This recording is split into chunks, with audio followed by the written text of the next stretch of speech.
Welcome to another video. This one is on Chapter 2, the chemical components of cells. The first part of the chapter deals with chemical bonding. The middle part of the chapter goes on to talk about molecules of various types found within cells. And the final large part of the chapter talks about macromolecules, their interactions, their properties and structures as pertaining to cells. So here we're looking at proteins, carbohydrates, lipids, and nucleic acids. The learning outcomes can be easily divided into 4 main learning outcomes and a 5th class-related learning outcome. So by the time the students conclude this chapter, they should be able to list the 4 main molecular forces as listed in the book, plus an additional one. The second learning outcome requires students to describe the structure and function of macromolecules. The third learning outcome requires students to define the process of condensation and hydrolysis in a lot of detail. And finally, students should be able to draw the structures of the various macromolecules freehand without reference to any visual aids. The 5th learning outcome requires students to understand completely everything within panel 2.1 of the textbook. Module 1 tackles molecular forces. Students will be exposed to the following keywords: covalent bonds, hydrophobic interactions or hydrophobic bonds, ionic bonds, van der Waals forces. This module has an expanded list of student outcomes as illustrated here. The 5 main molecular forces are covalent bonds, ionic interactions or ionic bonds, hydrogen bonds, van der Waals forces, and hydrophobic interactions. Students need to know the difference between each one of these, how strong each one is compared to the other, and then finally more details about how electrons are involved in each one of these interactions. All 5 of these forces are considered chemical bonds because they reduce the free motion of atoms and molecules in space. Each type of chemical bond can be viewed as a glue, either reducing or hindering completely the motion of atoms and molecules. Before we get into the nitty-gritty of each type of chemical bond, it's important to mention that within cells, there really aren't that many different types of atoms compared to what's out there in the universe. So cells are really made of a relatively few types of atoms. For instance, if you compare the Earth's crust upon which the organisms evolved with the contents of cells, you discover that there is a vast difference in the proportions of the various elements. This is indicated here in this figure with the red showing you that human body cells have a very high proportion of hydrogen, carbon, oxygen, and nitrogen compared to other elements which are commonly found on the surface of the planet. So in essence, what's really happening is that living cells are filtering out chemistry they don't need and concentrating chemistry which they do need for their survival. This is a very important concept in this class, and we'll mention this again in Chapter 11 about membranes and how membranes achieve this filtering effect. This is one of the answers to this question posed on the left-hand side. The chemical elements most commonly found within cells and making the membrane of cells is illustrated by this slide. All the elements that are found inside living organisms, it appears that the lighter elements are the most common, i.e. closer to the top of the periodic table. As one moves down the periodic table, the atoms become larger and larger in terms of their size. So nature prefers to use small atoms with small radii, that is, small sizes. Students need to remember the 99-4 as well as the 1-7 rules. The first of these, the 99-4 rule, simply says inside cells 99% of all the chemistry is made up of just 4 of the elements. In this case, those elements will be hydrogen, carbon, nitrogen, and oxygen. This will become clear in the second half of the chapter when we start looking at the structure of DNA, RNA, proteins, carbohydrates, and lipids. The second rule, the 1-7 rule, goes on to say that the remaining 1% of the chemistry within cells is made up of just a further 7 elements. And those 7 elements are indicated here in blue: sodium, magnesium, potassium, calcium, phosphorus, sulfur, and chlorine. The colors in green represent elements found in minute quantities necessary in most cases to allow enzymes to do their jobs, and we'll talk more about these in another chapter. To fully understand chemical bonds, one needs a quick refresher in atomic structure. It's well known now that the atom is not the smallest particle in the universe, but as far as this class is concerned, it will be one of the smaller particles that we have to deal with, along with electrons and protons. Students need to know that an atom is the smallest particle still able to retain the properties of an element. Atoms are made up of protons, electrons, and neutrons. Neutrons themselves are actually made up of electrons and protons, one of each. So the answer to this question is yes. Neutrons are actually made up of a single electron and a single proton. When a neutron disintegrates, it releases the electron and proton. In this course, it suffices for us to assume the structure of an atom as illustrated here. The center is occupied by the nucleus, which contains any protons and any neutrons. The negatively charged electrons can be found at various distances from the nucleus, depending on the energy which the electron possesses. Under this particular schema, we can represent various atoms in the following way. This slide shows you on the left a carbon atom and on the right a hydrogen atom. Looking at the hydrogen atom first, hydrogen atoms are the simplest atoms in this universe. They consist of just protons and electrons. There are no neutrons. So the very center of a hydrogen atom contains a single proton, and orbiting a small distance away is a solitary electron. Students need to know the difference between the atomic number and the atomic mass, or as formerly known, the atomic weight. When it comes to calculating the mass of subatomic particles, protons are given a mass of 1, neutrons are also given a mass of 1, whereas electrons are given a mass of 1/1/1800ths. So when we calculate the atomic mass of an atom, we only have to count the number of protons and number of neutrons.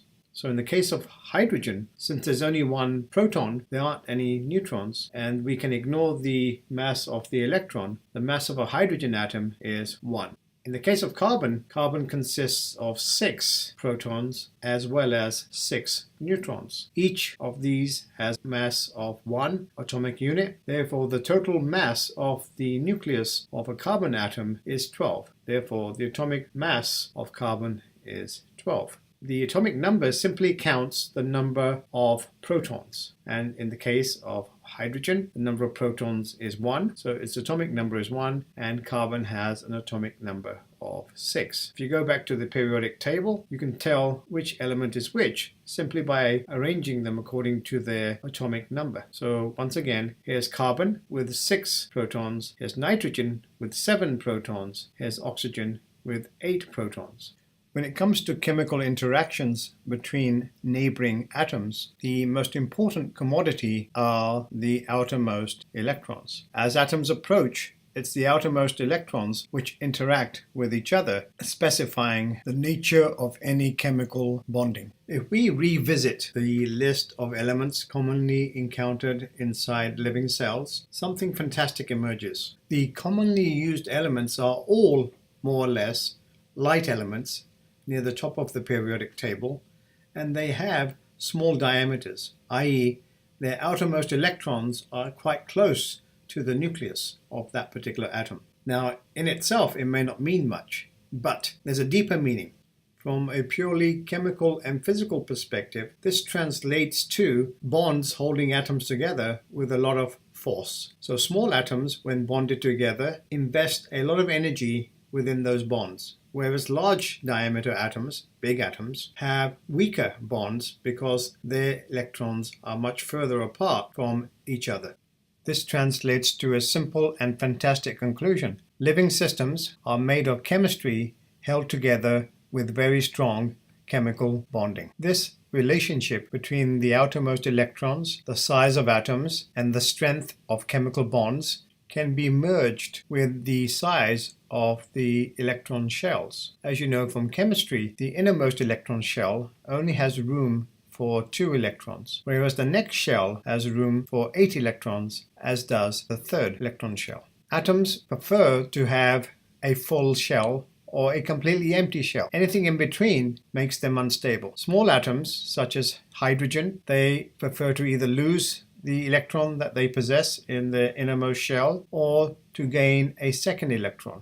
In either case, that makes them stable. Elements like helium, on the other hand, already have a stable electron configuration in their outermost shell and prefer not to be involved in any chemical interactions with neighboring atoms. A further property can be deduced from a table such as this, namely, elements with just a few electrons to gain or lose to get a complete shell prefer to be involved in ionic bonding, whereas other elements with a partially filled electron shell, such as carbon and nitrogen, prefer to be involved in covalent bonding. A general comparison between covalent bonds and ionic bonds reveals a major difference in the way that electrons are handled between neighboring atoms. In covalent bonding, electrons are shared between neighbors. So this atom on the left-hand side, it may need an extra electron to become stable. Rather than gaining an electron, it just shares an electron with a neighbor. The sharing of electrons forces atoms into very close associations, investing a lot of energy in that particular bond. On the other hand, ionic bonding is different in that electrons are donated or accepted by neighbors. In this particular example, the atom on the left-hand side does not need this electron. It's more stable without it, whereas the atom on the other side does need an electron to become stable. So the two cooperate. One gives up an electron to the other, and that forms a negative ion on the right-hand side and a positive ion on the left-hand side. The ions then attract each other to form an ionic bond. Formation of ionic bonds by the loss and gain of electrons is better illustrated by the example of sodium chloride. In sodium chloride, we have a sodium atom and a chlorine atom in the vicinity of each other. The sodium atom would be better served by losing an electron, whilst the chlorine atom would be better served by gaining a single electron. So there's a mutual benefit to each, like a symbiosis. So the sodium atom easily loses its electron, and the chlorine atom easily picks up that loose electron. The result is that sodium has a stable electron shell, and so does chlorine. However, there's an extra positive charge inside the nucleus of a sodium atom compared to the number of electrons.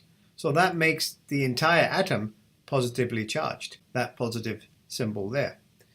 The chlorine atom, on the other hand, has gained an extra electron compared to its nucleus. So this has an overall negative charge by 1 atomic unit, and that is indicated by the minus sign. Because the two atoms are close together in terms of molecular distance, that causes an attractive force to be generated between them, a magnetic force. And that magnetic force causes the two atoms to be pulled towards each other, forming an ionic bond. Now, there's a major difference between covalent bonds and ionic bonds. Covalent bonds are generally stronger, as we mentioned earlier, but they're also very directional. Whereas in ionic bonds, the forces of attraction are magnetic and they are spherical. So this green chlorine atom exerts its negative influence in all directions. Therefore, anything positive in its vicinity, regardless of whether it's on the left-hand side or the right-hand side, will be attracted towards that nucleus. Therefore, ionic bonds are omnidirectional. That means they exert their influence in all directions. That results in the formation of crystals and other large lattices. Since covalent bonds are unidirectional in their influence on their neighbors, that leads to some very interesting outcomes. The first of these is the distance the two atoms in a covalent bond would be from each other. For any two atoms, for instance, hydrogen bonded with another hydrogen, the distance of the two nuclei from each other, indicated here in green, would be a precise mathematical relationship. If the nuclei get too close together, then the positive charges of these nuclei would repel, forcing the atoms to move further back. If, on the other hand, the nuclei of the two atoms were too far apart, there would be no attraction and the covalent bond would never form. Therefore, in a covalent bond, the attraction and the repulsion forces are perfectly balanced, and for two elements, the distance of the covalent bond is precise. If we were to replace one of these atoms with a carbon atom, then this distance would be different. If we were to replace this atom with, say, an oxygen atom, so that we had carbon-oxygen, then this distance would be different too. One very paramount property emerges from this type of analysis. That is that a covalent bond has a particular shape. That includes the diameter of the nucleus, the length of the covalent bond, and then the diameter of the second nucleus. This leads to a particular shape for the bond. And the word shape will reappear again and again in this course because it's a very important concept that students need to understand. Due to the differing arrangement of electrons in the outermost shell, each element has a unique combination of geometries where these electrons will be found. This dictates the direction in which covalent bonds will form. This is illustrated beautifully by the examples of oxygen, nitrogen, and carbon. The outermost shell of oxygen has 6 electrons. Therefore, oxygen would prefer to gain 2 further electrons to make a stable outer shell.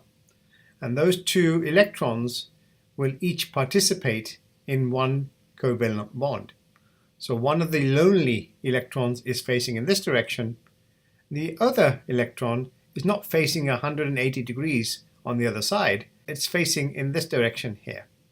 The reason is there are 2 electrons that you can't see at the top of the oxygen atom, which are causing this electron to change its angle. Likewise, nitrogen will like to form 3 covalent bonds with its neighbors, and carbon would like to form 4. This changes the direction in which covalent bonds can form, therefore influencing the shape.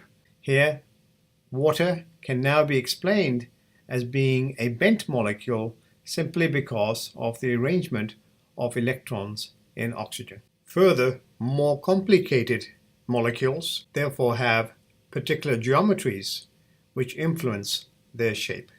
Students should now be in a position to comprehend this statement, namely that covalent bonds vary in strength, having now understood that the identity of the 2 elements involved in a covalent bond and the number of electrons they possess will all influence and dictate the strength and direction of covalent bonds.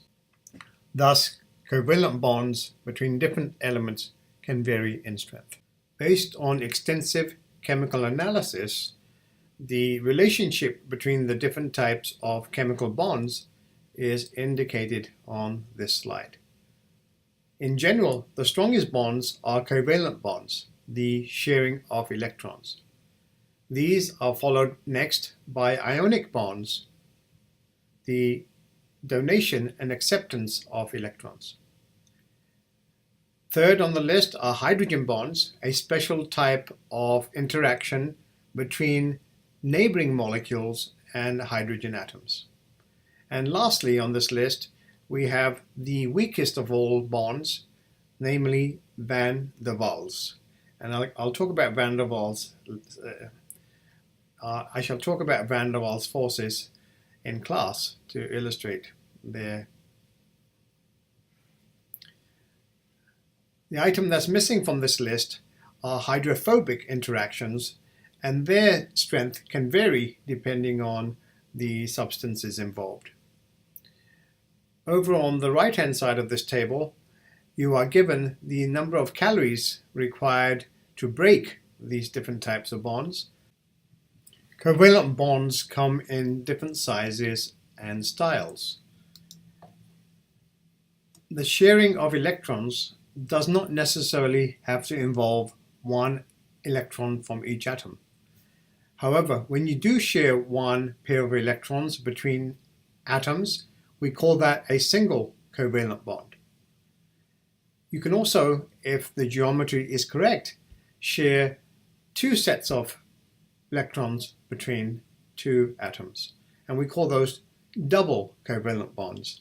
And in some instances, when everything is perfect, certain atoms can share three sets of electrons, and that's called a triple covalent bond, as in the case of nitrogen molecules.